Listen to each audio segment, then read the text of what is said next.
ఒక్కొక్కళ్ళు ఎదుటి వాళ్ళని ఎంతైనా సరే ఏదో ఒకటి అంటానే ఉంటారండి.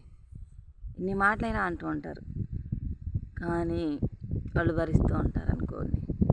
ఒక సమయంలో వాళ్ళు ఒక్క మాట రిటర్న్ తిరిగి అన్నారనుకోండి, ఇక వీళ్ళు మామూలుగా మాట్లాడుతూ ఉంటారు. నన్ను ఎందుకు అనాలి అని చాలా రోసపడుతూ ఉంటారు.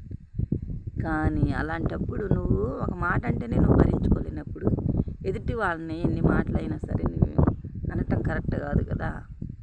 నువ్వు అన్నావు అంటే ఎదుటి వాళ్ళని, వాళ్ళు ఒక మాట అన్నా కానీ నువ్వు భరించుకునేలా ఉన్నప్పుడే ఎదుటి వాళ్ళని కదిలించుకోవాలి.